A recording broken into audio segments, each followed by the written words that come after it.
back a long way. In fact, the very first public-private partnership in a city park was far longer ago than anyone can imagine here. 1733, the first municipal park so chartered, Bowling Green Park, which was given to the city for a very nominal rent, but taken care of by local business owners and property owners. So in fact, that was a public-private partnership at the very dawn of parks.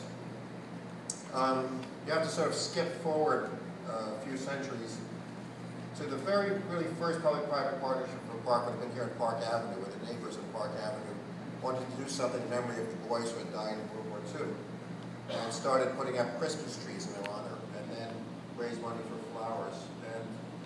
And that was sort of the first public-private partnership to help maintain a park. And then the big one, of course, happens with the Central Park Conservancy, where citizens get involved in the life of the park. But the reality is that other than perhaps a dozen parks, there aren't going to be that many parks that have a significant amount of private funding going into them.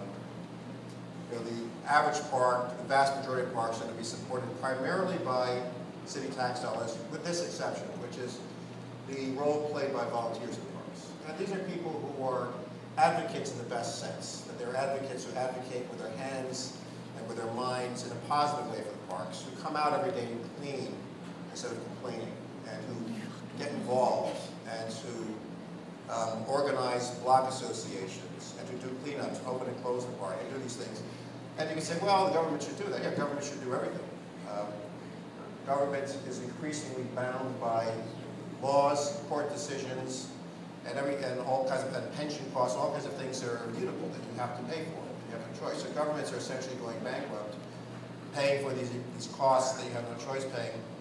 And then things like libraries and other associations and things that aren't considered to be important go by the wayside. There are a couple of new management models and funding models. One is at Hudson River Park, the other is at Brooklyn Bridge Park. And in both those cases, you had two very valuable pieces of real estate.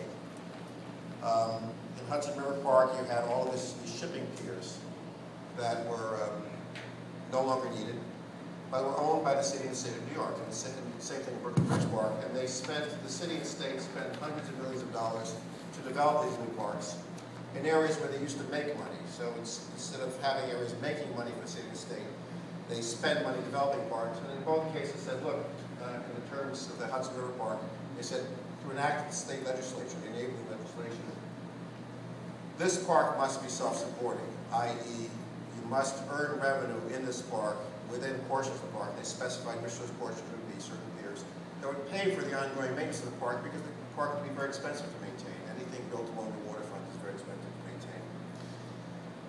A similar thing was done through an agreement by then Governor Pataki and Mayor Giuliani that at Brooklyn Bridge Park, the park would also be self-sustaining. This has not been without controversy. And people say, why shouldn't it be self-sustaining? The city government should pay for it. And you could say that's a perfectly valid opinion. Except the city government probably won't pay for it. And you have the choice between doing interesting, unusual government-to-government partnerships, funding mechanisms, park improvement districts, special taxing districts, public-private partnerships, or not doing it. And what's happened in New York is they've decided to do these things, and it's not one size fits all. People say, why can't we have a Central Park Conservancy for every park? And the answer is you can't, because you have this unusual concentration of very philanthropic people living in large numbers in tall buildings surrounding the park. That's not duplicated in other cities around the country. That's why other cities can't do something to the level of Central Park. They try. They do conservancies, but it's much smaller, much less money, many fewer members. So I think what you've seen over the last 30 years is a series of sort of laboratory experiments. Here's where we were in the 70s.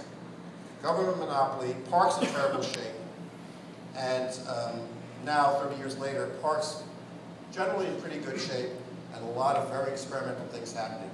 Nonprofit partnerships, revenue being generated in parks, government-to-government partnerships, voluntary organizations, groups of volunteers. And this is a sort of a crucible.